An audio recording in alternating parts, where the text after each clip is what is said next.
याद करिएगा साल 2014 जलदरा था। जहां जाते थे नरेंद्र मोदी भीड़ बेतहाशा।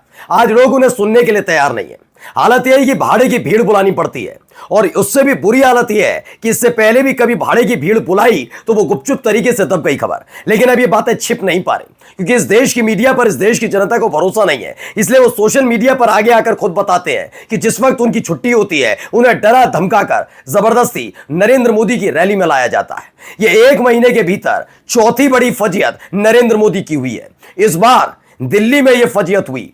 बड़ी बड़ी डींगे हाँकने वाले बीजेपी के नेता और नरेंद्र मोदी साहब खुद अब सकते में आ गए कि क्या बाहर निकलकर हमें रोड शो करना चाहिए, क्या हमें रैली करनी चाहिए, क्योंकि जनता ना हमें देखना चाहती है ना सुनना चाहती है। और यह बात यूं ही हवा में नहीं कह रहा हूं, आज आपको दिखाने जा रहा हूं कि नरेंद्र मोदी साहब एक बहुत बड़े प्रोग्राम में गए थे। उन्हें लगा था कि ठीक उसी वक्त जब राहुल गांधी बिहार के सासाराम में वोट अधिकार यात्रा निकाल रहे होंगे तो पूरी की पूरी मीडिया में सिर्फ और सिर्फ नरेंद्र मोदी साहब के नाम के चर्चे और पर्चे होंगे। लेकिन है चर्चे पर्चे राहुल गांधी की वोट अधिकार यात्रा से है नरेंद्र मोदी साहब के, लेकिन इस बात के कि कैसे इस देश के प्रधानमंत्री की साख लगातार रसातल में जा रही है और लोग उन्हें सुनना नहीं चाहते और भाड़े की भीड़ बुलानी पड़ रही है। नमस्कार, मैं हूं प्रज्वल गौतम और आप देख रहे हैं टाइम्स एक्सप्रेस। आपको कोई कितना ही बताता रहे कि बहुत गजब की थी, अद्भुत भीड़ थी नरेंद्र मोदी साहब के कार्यक्रम में, गोदी मीडिया यही चीखेगी, इसका दाम मिलता है अलग से उनको। लेकिन मैं स्पष्ट बता दूं, वो भाड़े की भीड़ है। वो भीड़ भाड़े पर बुलाई गई है, डरा धमका कर बुलाई गई है। रविवार के दिन टीचर्स को बुलाया गया, एमसीडी में काम करने वाले कर्मचारियों को बुलाया गया। कह दिया गया साफ साफ लफ्जों में कि अगर नरेंद्र मोदी की रैली में नहीं आए तो नौकरी से निकाल दिए जाओगे। 2 जून की रोटी कमाने वाले वो सरकारी कर्मचारी डरे सहमे हुए, जिसमें महिला भी है पुरुष भी, सुबह सुबह पहुंच गए कि नरेंद्र मोदी साहब की रैली में आना है। लेकिन इस बात को बीजेपी शायद भूल गई कि दिल्ली में जरूर चुनाव ना हो, लेकिन जब ये तस्वीरें निकल कर आएंगी तो बिहार की जनता आपका क्या हाल करेगी। क्योंकि बिहार में ऐसे ही अपमानित हो चुके हैं, ऐसे ही फजियत हो चुकी है, वाराणसी में भी फजियत करा चुके हैं। लेकिन पहले ये तस्वीर देखिए, ये एक वीडियो निकल कर आई है, इसमें बेतहाशा खाली कुर्सियां आपको नजर आएंगी। हर तरफ कुर्सियां ही कुर्सियां हैं, लोग भी हैं, ऐसा नहीं है लोग नहीं है, लेकिन ये वो लोग हैं जिन्हें जबरदस्ती लाया गया था। इसमें लिखा है दिल्ली में पीएम मोदी की जनसभा, खाली दिखाई दी काफी कुर्सियां। बहुत सारे सबूत हैं दोस्तों, इतने सबूत आज आप देख के दंग रह जाएंगे कि कितनी लोकप्रियता नरेंद्र मोदी साहब की अपने देश में बची है। हाँ, विदेशों में इवेंट कराइए, वो महिलाएं रोकर कहती हैं मैं हाथ मिला लिया नरेंद्र मोदी से, अब हाथ नहीं धोऊंगी। हाँ, वो तो भगवान जैसे हैं, सब जानते हैं वो इवेंट है। उनके अपने ही देश में जहां उन्हें वोट मिलेगा, जहां के वो प्रधानमंत्री हैं, उन्हें लोग सुनने के लिए नहीं मिल रहे। भाड़े पर भीड़ जबरदस्ती धमकी देकर बुलाई जा रही है और विदेशों में उनके नाम का डंका बजवाया जा रहा है। ये बिके हुए ईमान वाले पत्रकारों, तुम अपनी हैसियत देख लो। तुम्हारे को इसीलिए गोदी मीडिया कहा जाता है और तुम लोगों की इतनी हिम्मत नहीं कि जनता के बीच जाकर रिपोर्टिंग कर सको, क्योंकि तुम जानते हो तुम्हारा इंसाफ वहीं पर कर देगी, क्योंकि तुम झूठ दिखाते हो। सच्चाई देख लीजिए। अगली खबर देखिए, ये एक वीडियो निकल कर आई, पहले वीडियो देखिए। आज जब संडे का दिन था, इनका रेस्ट करने का दिन था, आज नरेंद्र मोदी जी भारतीय जनता पार्टी की सरकार ने जबरदस्ती इन लोगों को अपनी रैली के लिए लेके जाने का काम कर रहे हैं। इसका मतलब पता लग रहा है कि भारतीय जनता पार्टी किस तरीके से चारों इंजन किस तरीके से फैले, ना उनके पास कार्यकर्ता है ना उनके पास पब्लिक है। वो जबरदस्ती हमारे लोगों को, जो हमारे दलित समाज के लोग हैं, उनको किस तरीके से अत्याचार कर रहे हैं। तो इस वीडियो को आम आदमी पार्टी है दिल्ली, उसने ट्वीट किया, लिखा कि आम आदमी पार्टी के पार्षद हैं जो प्रवीण कुमार, उन्होंने बकायदा वीडियो बनाया। जो बस थी, जिस बस में सवार होकर लोगों को ले जाया जा रहा था, उन्होंने एक्सपोज कर दिया। उसमें बताया कि भाजपा के पास न कार्यकर्ता है न जनता। मोदी जी की रैली में भीड़ जुटाने के लिए छुट्टी के दिन सफाई कर्मचारियों को मजबूर करके रैली में लाया जा रहा है। इस वीडियो में आप देख भी रहे थे। आइए एक और है, प्रियंका कक्कड़ है, उन्होंने भी एक लेटर दिखाया। दिल्ली नगर निगम की तरफ से लेटर जारी किया जाता है। कितना शानदार लेटर है। रिपोर्टिंग टाइम क्या है, 7:15 बजे। डिपार्चर टाइम क्या है, 7:30 बजे। और ये शार्प रहेगा, इधर उधर आए बाएं साएं नहीं चलेगी। किनको कहा गया है? सभी टीचर से कहा गया है कि मोदी जी की रैली में भीड़ बनकर रैली को सफल बनाए। आदेश का सख्ती से पालन नहीं हुआ तो नौकरी जाएगी। शर्म आती है?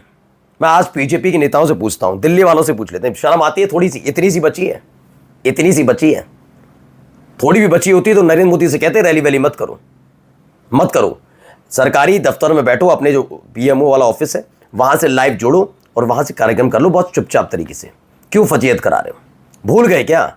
बिहार में गए थे पहलगाम आतंकी हमले के बाद, फजीयत हुई थी। रोड शो के दौरान कोई दिखाई नहीं दिया था, याद है? उसके फौरन बाद जनसभा की थी, कोई नजर नहीं आया था। तमतमाते हुए दिल्ली लौट आए थे। उसके बाद दोबारा इन्हें हाथ पैर जोड़कर बुलाया गया कि मोदी जी आ जाइए, इस बार हमने व्यवस्था कर दी है। गए थे दोबारा, भीड़ थी, बेतहाशा भीड़ थी, एक्सपोज हो गए थे। आंगनबाड़ी कार्यकर्तियों से कहा था कि आपको इस बार यूनिफॉर्म पहनकर नहीं आना नरेंद्र मोदी साहब के कार्यक्रम में, सादा कपड़ों में आना। जैसे आप साड़ी पहनते हो साड़ी पहनना, सूट पहन के आती हो सूट पहनकर आना, सब आना और दिखाना मोदी जी का जलवा जलाल कितना जबरदस्त है। एक्सपोज हो गए। सब ने बताया हम तो आना नहीं चाहते थे, जबरदस्ती में धमकी देकर बुलाया। बिहार में ये लेवल रह गया। उसके बाद याद है वाराणसी गए थे भी, काशी संसदीय क्षेत्र अपने, भीड़ वहां पर भी बेतहाशा थी। लेकिन जैसे ही भाषण देना शुरू किया, बड़े बड़े जुमले फेंकने शुरू किए, क्या हुआ? भीड़ जाने लगी थी। अब यहां देख लो, यहां तो आदेश जारी हो रहा भाई, इससे बड़ा सबूत क्या ला करते हैं हम आपको? ये इसीलिए काम करने के लिए बैठी है रेखा गुप्ता, इन पर इसके अलावा कोई काम धाम नहीं है। यही काम करवा लीजिए। अब देख लीजिए, टीचर्स, एमसीडी के कर्मचारी सब अपना काम नाम छोड़कर नरेंद्र मोदी साहब की रैली को सफल बनाएंगे, क्योंकि इस देश की मीडिया बैठी हुई है, वो कहेगी वाह वाह, इतनी भीड़ तो पूरी दुनिया में कोई राजनेता नहीं जिसके में आए। और सबसे बड़े मक्कार और गिद्ध किस्म के यही लोग बैठे हुए हैं, जितने खुद चैनल बैठे हैं। शर्म नहीं है, पता नहीं अपनी आने वाली पीढ़ी से नजर कैसे मिलाएंगे, इतना भर भर का झूठ फैलाते हैं। चलिए अगली खबर देखिए, एक और वीडियो देखिए। जितने भी दिल्ली के सरकारी कर्मचारी हैं, उन पे एक आदेश थोप दिया गया कि आप सबको नरेंद्र मोदी की रैली में जाना है। जब मशीनों से वोट तो ले सकते हैं, लेकिन जब रैलियों में लोग नहीं आना शुरू हुए, तो ये देखिए हमारे आज संडे का दिन है, आज संडे का दिन है, आज नमस्ते नमस्ते, आज संडे का दिन है। ये सभी वो लोग हैं जो पूरा हफ्ता मेहनत करते हैं, और मेहनत करने के बाद आज छुट्टी का दिन था, परिवार के साथ बिताते। लेकिन एक ऐसा आदेश पास कर दिया गया कि सभी को मोदी जी की रैली में जाना है। क्यों भाई? मोदी जी की रैली में उनके कार्यकर्ता हैं, मोदी जी की रैली में उनके लोग आए। बीजेपी की रैली है, ना कि सरकारी रैली है। सरकारी रैली हो, अगर जो आप ऐसे कर्मचारियों से रैली करवाएंगे तो क्या फायदा है? आप इन लोगों को बुला के भीड़ दिखा रहे हैं। हाँ, आप एक आदेश पास करें कि मोदी जी की रैली है, जिसका मन करे वो आए तो अच्छा है।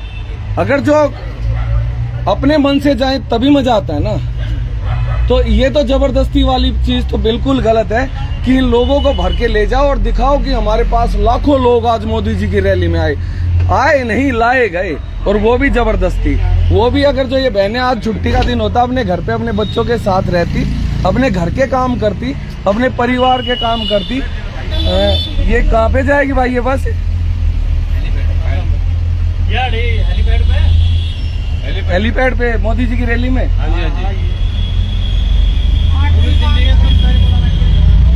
अच्छा, पूरी दिल्ली के हैं? क्या है? पूरी दिल्ली के कर्मचारी बुला रखे हैं, पूरी दिल्ली के सभी सरकारी कर्मचारी।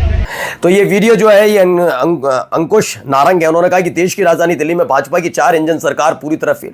देश के प्रधानमंत्री नरेंद्र मोदी की रैली का दिल्ली की जनता ने साफ साफ बॉयकॉट कर दिया। ये साफ दिखाता है कि भाजपा ने न सिर्फ दिल्ली बल्कि देश भर में जनता का विश्वास खो दिया है। लेकिन समझाए कौन? अब यहां से फजीयत करने के बाद मुझे तो नहीं लगता कि अब ये कहीं रैली करने भी जाएंगे। ये 17 सितंबर से पहले मुझे लग रहा है उनकी आखिरी रैली के तौर पर ये इससे ज्यादा फजीयत कराकर प्रधानमंत्री पद से इस्तीफा नहीं देना, कि लोगों ने सुनना ही बंद कर दिया है। भीड़ बुलाई जा रही है, भाड़े की भीड़ बुलाई जा रही है। मैं तो कहता हूं वही वाले बुला लो ना जो विदेश में आप इवेंट करने के लिए बुलाते हो कि हाथ नहीं धोंगी और भगवान मिल गए, भर भर आंसू रोते हैं, उनको बुलाओ ना। इन सबसे क्या होगा? ये तो एक्सपोज कर रहे हैं आपको। एक और वीडियो देखिए। कहाँ जा रहे हो भाई? मोदी जी की रैली में। देखिए रैली में लेके जा रहा है। कितना दुर्भाग्य है, आज मोदी जी ने 6 महीने के अंदर दिल्ली का ऐसा बेड़ा गर्क कर दिया कि इनके पास लोग जाने को तैयार नहीं है। भीड़ इकट्ठी करने के लिए दिल्ली नगर निगम के लोगों को लेके जा रहा है, और आज रविवार को छुट्टी होती है। कितना दुर्भाग्य है। ऑर्डर निकलवाए जा रहे हैं डीसी के माध्यम से। अपने सरकार का बहुत बड़ा मतलब गलत तरीके से तानाशाही, ये हमारे कर्मचारियों के साथ अन्याय कर रहे हैं, जिनका काम है सफाई करना, अपने क्षेत्र को साफ करना। ये आज रविवार के दिन छुट्टी का दिन होता है, ये अपने परिवार के साथ बैठ के रह सकते हैं, कुछ काम कर सकते हैं, लेकिन जबरदस्ती लोगों को लेके जा रहा है। ये बड़ा दुर्भाग्य है। आप ये देखिए। तो जितेंद्र सिंह है, उन्होंने लिखा रविवार छुट्टी पर दिल्ली के सफाई कर्मचारी ड्यूटी। क्यों? क्योंकि आज मोदी जी की रैली है। जब दिल्ली की 7 लोकसभा सीटें बीजेपी के पास है, राज्य में बहुमत सरकार बीजेपी की है, एमसीडी पर बीजेपी का कब्जा है, एलजीबी केंद्र सरकार का है, तो फिर ये भीड़ का दिखावा क्यों? दिखावा करना पड़ता है, डरे हुए हैं। राहुल गांधी और विपक्ष के नेताओं की रैली में, रोड शो में जितनी भीड़ आ रही है उन्हें देखकर ये आदमी डरा हुआ है। और अगर ऐसा नहीं है तो भाड़े की भीड़ क्यों बुलानी पड़ रही, क्यों नहीं आ रहे, जवाब क्यों नहीं दे पा रही बीजेपी? और मैं तो अब तो ये कहता हूं, उस समय भी जो भीड़ आती थी वो भाड़े की भीड़ बुलाई जाती थी। अब भी मैं कह सकता हूं, मन की बात ने इतने पैसे कमा लिए, कुछ नहीं कमाए।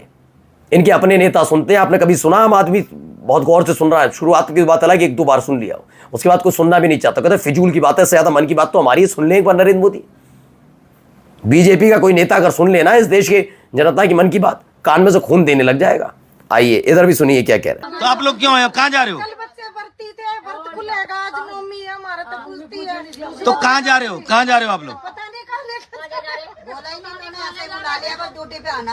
नहीं, ड्यूटी तो आज छुट्टी, आज की हाजिरी मिलने लगेगी आपकी किसी की? हाँ? आप घर पे भेजो हमारे, हमने नौमी धोकड़ी है। जेंट्स जा रहे हैं, हमारे तो पूजा पाठ में नहीं, बच्चे कल पढ़ते थे और सुबह उठते और क्या, हमारा कुछ काम ही नहीं होया। चलो ड्यूटी तो आगे करा लेंगे और क्या। तो ये महिला कर्मचारी, सफाई कर्मचारी, इन्होंने कहा हमारी तो छुट्टी थी, लेकिन बुलाया गया जबरदस्ती। सौरभ भारद्वाज ने ऐसे ट्वीट किया, लिखा कि देखें कैसे गरीब दलित सफाई कर्मचारियों को रविवार को ड्यूटी के नाम पर सुबह से बुलाया गया, अब उन्हें प्रधानमंत्री की रैली में ले जाया जा रहा है, ये दावा किया गया। और जाते जाते जरा मैडम को भी सुनिए कितनी नाराज है। मैं कह रही हूँ आज छुट्टी का दिन है, आप कहाँ जा रहे हो ये बताइए ना मुझे। ये एमसीडी विभाग और ये आंगनबाड़ी और ये टीचर्स वगैरह को इस तरीके से मोदी जी अपने समर्थक बुलाए ना, क्या ज़रूरत है इन्होंने मेरे सफाई कर्मचारियों को बुलाने की और बसें भरवा कर वो रोनी वहाँ पे जो है दिखाना चाह रहे हैं भीड़ भाड़ को? क्या इनका अपना कोई वजूद नहीं है? क्या अपने कोई इनके कार्यकर्ता नहीं है, समर्थक नहीं है? आज जो है इस तरीके से सारे सफाई कर्मचारी, आंगनबाड़ी और टीचर्स वगैरह के लिए तो ये बसों को ले आ रहे हैं, तो ये व्यवस्था ठीक नहीं है। मोदी के लिए बहुत शर्म वाली बात है। 4 इंजन की सरकार है और आज भी है मेरे एमसीडी कर्मचारी इनका जो सरकारी तंत्र का इस्तेमाल कर रहे हैं, ये चीज़ गलत है, ये बहुत गलत है और ये शर्मनाक बात है। ये इनको ऐसा नहीं करना चाहिए। तो बीना श्यामलाल हैं, वो लिखती हैं कि मोदी जी को who calls himself the world leader, जिन्होंने जो अपने आप को विश्व गुरु बताते हैं, सब सोचिए ज़बरदस्ती एक इनॉग्रेशन कार्यक्रम में भीड़ जमा करने के लिए वर्कर्स को जमा किया जा रहा है। ये तमाशे इस देश के अंदर चल रहे हैं। आप सोचिए कितनी फ्लॉप, महा फ्लॉप रैली नरेंद्र मोदी साहब की। नमस्कार।